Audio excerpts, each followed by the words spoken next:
Good evening. Good evening. In so many ways, this rather historic meeting tonight is a kind of fullness of time after so many years of being apart and disconnected. We've survived separate. Now we have a bigger mission in surviving than learning to live together. So much of our separation was intentional. You mentioned Dr. Du Bois and others who sought to have these Pan-Africanist meetings. Many years ago, it was difficult to have those meetings connecting people in the diaspora, whether they were from U.S. or Canada, Britain, or Europe, here with the quote-unquote untouchables in this country. We never got a chance really to know each other. With today's technology, that need not be a case any longer. I want to thank Mr. McCurdy, who invited me here to be a part of a session of focus on children's literacy and children's poverty. We spent this week 3 days in Calcutta, cutting across a large swath of territory, meeting with religious leaders and political leaders and students and the red light district and the rural areas, a whole range of things. I want to have my very special host. Please stand, Mr. McCurdy. Give him a hand. Put your hand together. In my preparation to come, I was anxious to meet with Brother Paul. I met with Paul on yesterday in Calcutta, and we expect to have follow-up meetings. I'm as anxious as anything tonight for us to form some kind of commission tonight related to a comparable one on the state side so we can begin to meet and exchange elementary information about what we are doing. It took a long time to revive the African American connection, because that separation was rather deliberate. And we were fed propaganda that made us look at each other with a sense of distance and a sense of shame. You would see a Tarzan movie with the white supremacist strength figures and Africans in such an inferior position. We'd go to the movie, we'd pull for Tarzan against Africans, pulling against ourselves. We just didn't know it better until we grew up and learned better and had a higher consciousness. But for some of these struggles grew and developed over time. In 1896, after 246 years of slavery, and in 1865, we won that battle, salvaging the Union and ending slavery. But then we resorted to apartheid by 1896 as a matter of law again. And the 1896 law in the U.S. Became apartheid law in South Africa in 1948. While some students from South Africa were in the U.S. studying at Yale, they heard about what was happening in the South. And they came to South and met with Booker Washington. They knew of some attempt to begin to educate us at a school called Tuskegee. Fort Hare in South Africa is in some sense an imitation of Tuskegee in Alabama, both academic and a practical institution. NAA started around 1911. The next year, ANC was born. And we began to develop parallel histories. And so by 1946, Mr. Dubé, who was the president of ANC, the year that Mr. Mandela became a leader of the Youth Congress at that time, along with his co-partner. The African American lady was the wife of Mr. Dubé. They kept building. And by 1957, we found ourselves together in Ghana, and Nkrumah became president. Dr. King's subsequent addresses mentioned South Africa, even when he got his Nobel Prize, about the impact of such an ugly system in the world today. We kept building consciousness, and so by the end, when I ran for president in 1984, I declared that one of our major sessions in South Africa was a moral disgrace, and people went up with a great sense of joy. At that time, neither party would touch the ANC in South Africa because the ANC was on the terrorist list. As a matter of fact, Mr. Mandela was on the terrorist list until the year 2005. We kept fighting, and every day for a year we went to jail. Every day for a year, highlighting the South African American kinship and Britain kinship. And finally, at the Congressional Black Caucus, about 40 African Americans in the Congress put forth on the floor a bill to declare sanctions against South Africa. And the bill passed by a voice vote. That was the beginning of the end of the apartheid as we knew it at that time. The next year, Mandela got out of jail, and in so many ways, the rest is history. That was a whole century of our learning how to put these pieces together and come together.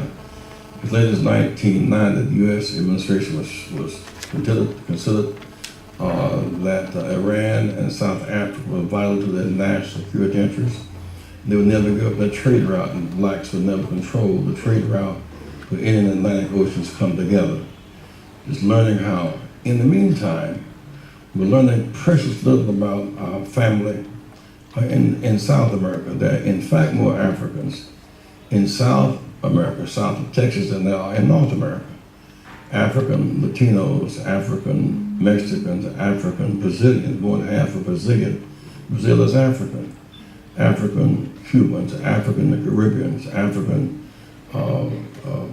Venezuelans, African Mexicans, separated by language and by a system designed to exploit our separation. Well, we're beginning to learn now kind of who that part of our family is.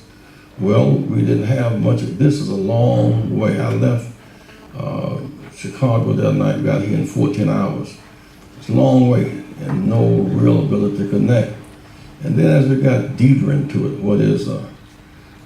we began to know that there was a Gandhi factor in South Africa, and the Gandhi factor here, but there's also a factor here called the Mbekta factor, which is just coming a part of our consciousness, who led the Untouchables movement here, helped to build the Constitution.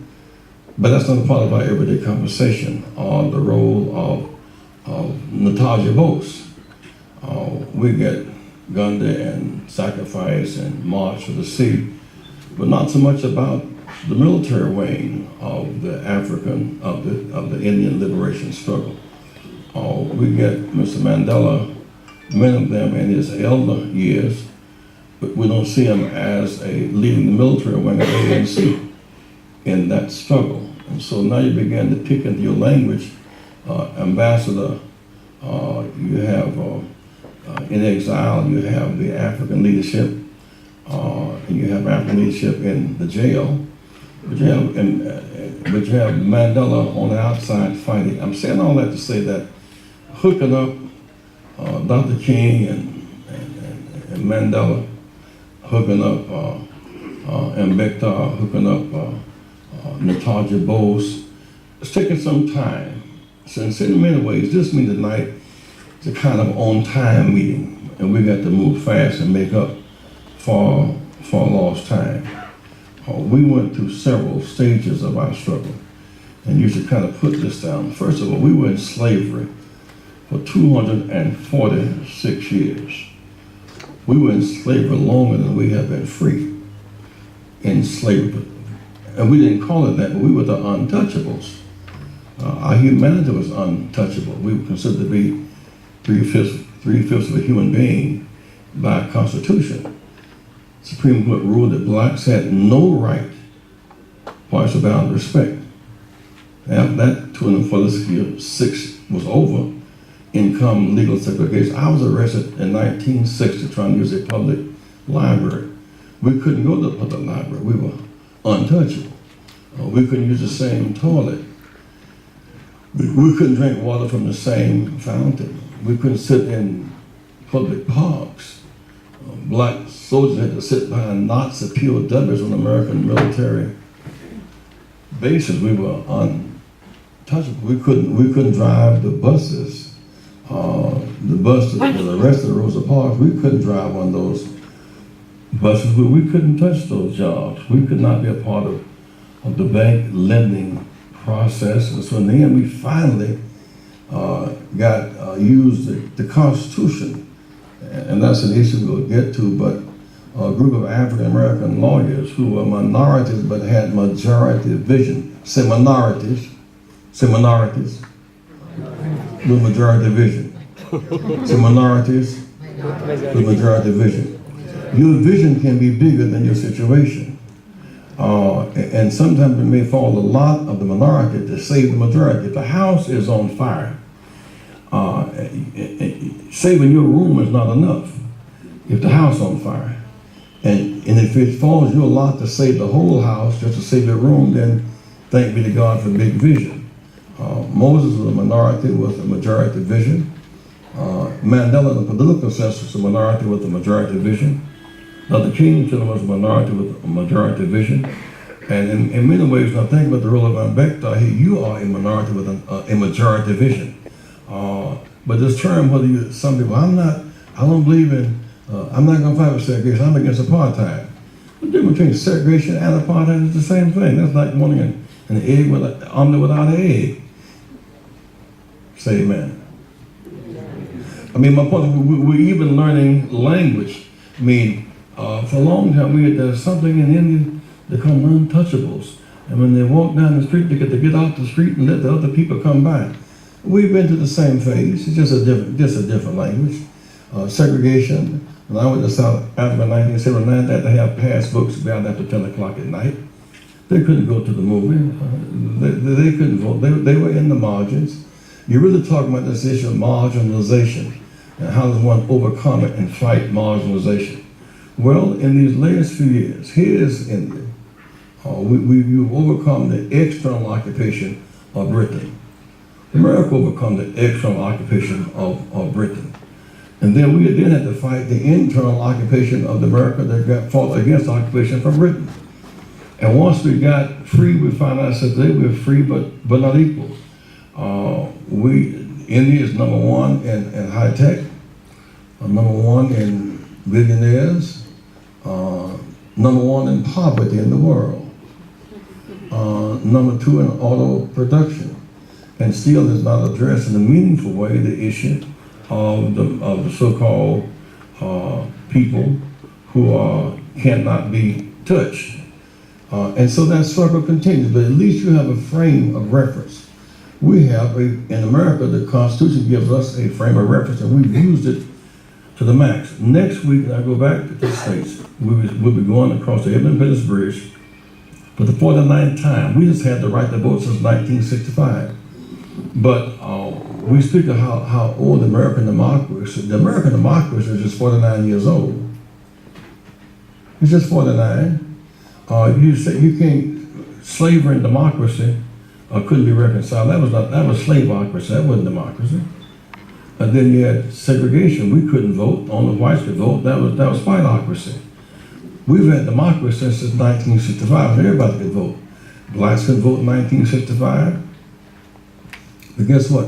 White women couldn't serve on juries. Guess what? 18-year-olds couldn't vote. Students on college campuses couldn't vote. Guess what? You could not vote bilingually. And so since 1965, we led the changes to a new majority. When I ran for president in 1984, I noticed I had far more popular votes than I had delegates. There's a system called winner take all. And what that meant was if I got 49% of the vote, the opposition got 50.1, they would get 100% of the vote. Winner take all, which is another barrier. So we challenged that by 1988.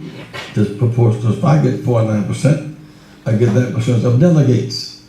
as opposed to winner take all. Because of that system, by 2008, when President Barack ran, Hillary Clinton barely won California, Texas, Ohio, and Pennsylvania. On the winner take all, she would have been the winner. But because we democratized democracy, Barack was the winner. When we fight back, our capacity is not limited just to the size of our group, because our principles are bigger than our numbers. I say our principles are bigger than our numbers. And that's how we ended up breaking the barrier in 2008. And then they said, well, you know, it's post-racial generation. No, we want to be post-racist, not post-racial. We want to be multiracial, many faces, many places, many different groups. But we're learning how to now cope with a coalition. The fact is, no Democrat has got a majority of the white vote since 1964. So what President Barack won was not because so much of the old America changed, but a new America came on the scene. The post-1965 vote, where blacks could vote, and Latinos and 18-year-olds and Native Americans and students and bilingual, that group changed America. The other group is still fighting to hold us back. We're fighting a terrible backlash today that's undermining the growth of the country. I mean, it's a real backlash. President Barack won the election, then they said, you're not born here, where's your birth certificate? The birther movement, led by credible people. You're not a Christian. This is not your religion. It's a false pretense. You're born in, they switched your birth certificate in Hawaii. And so the movement to discredit him, that failed, but they kept trying. It's a fight right now to afford American health care. You would think that would be just a down the hill, win at your back. It's been a hard fight to expand health care for every American. But against those odds, with amazing dignity, he has done significant things. One being that the first year he came in under Bush, we lost 800,000 jobs. We've not had a net loss of jobs 1 month since he's been president. That has moved. We were trapped in a war in Iraq. It was irrational and immoral. We had no reason violating international law going into Iraq. 100,000 Iraqis got killed, 6,000 Americans got killed in that war, for which there has been no apology because we are not a member of the World Court. But we're out of there technically now. Coming out of Afghanistan technically now, it seems. More Americans have health care, more are working. Because against those odds, we keep leading a new majority, which you have the capacity to do because you have the moral authority. So we've globalized capital. I was way out in the country, out in Calcutta 2 days ago, way out, maybe 80 miles out in the country.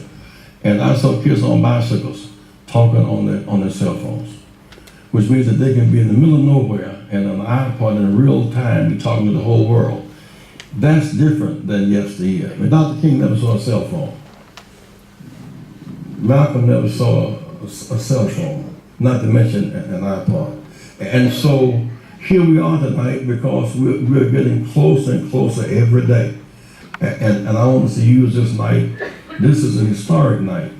We've globalized capital, we've globalized technology, we've not globalized human rights. We've not globalized workers' rights. We've not globalized women's rights. We've not globalized children's rights. We've not globalized the environment. We've not globalized anti-racism. And that becomes the unfinished business that we must all collectively be a part of.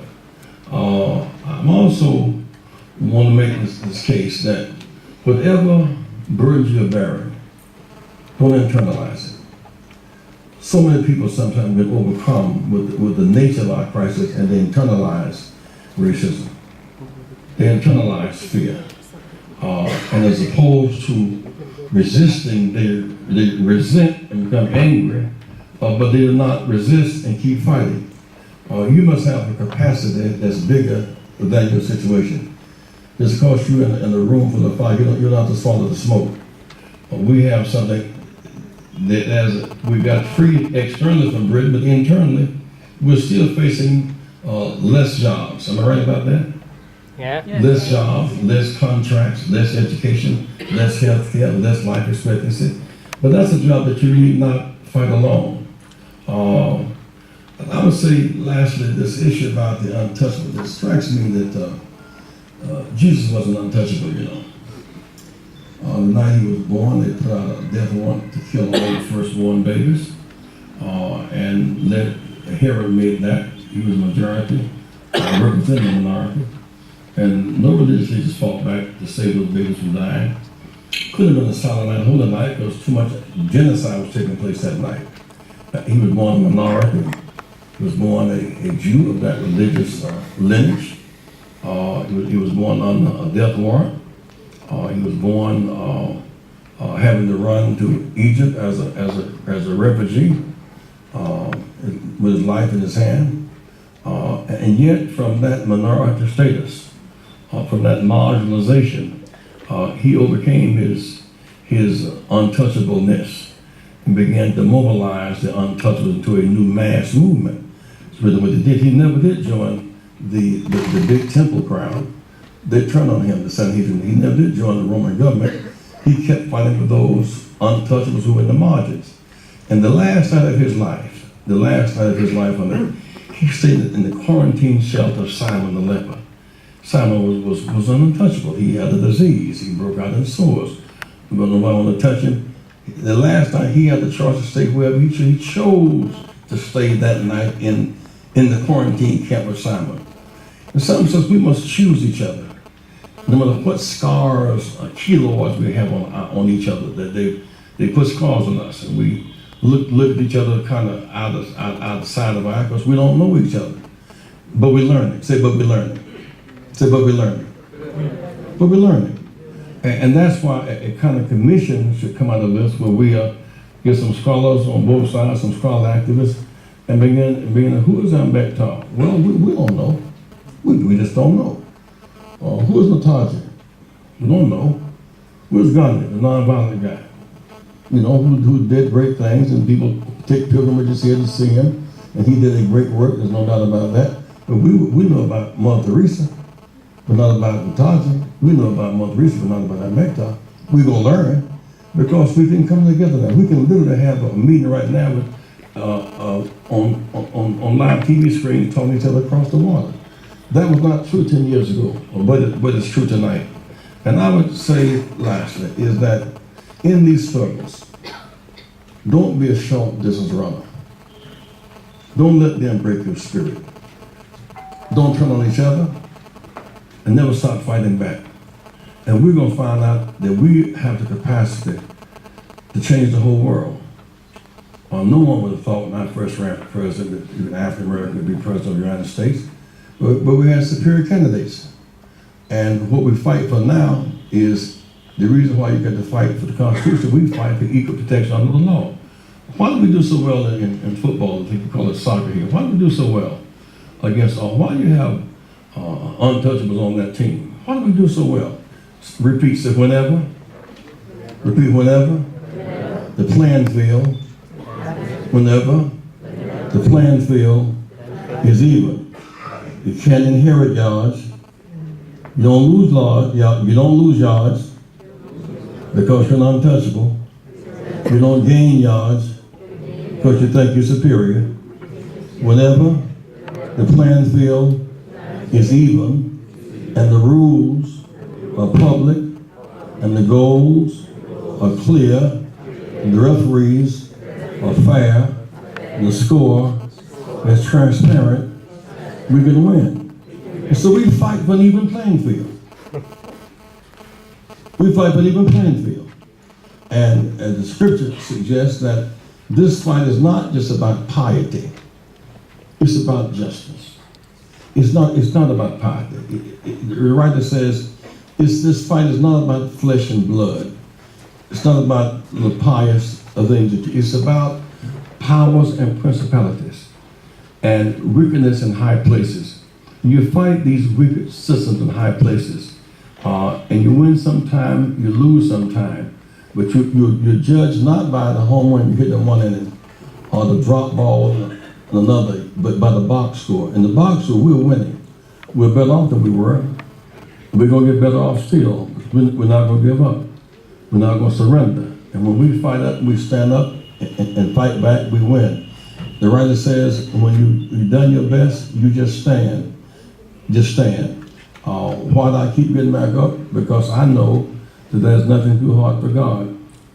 I also know that in addition to that, that when you're knocked down and you get back up again, don't stay down, because the ground is no place for a champion. We're a champion. We will come together. This night is a big night in our history, and we should build upon that for a bright future. Thank you very much.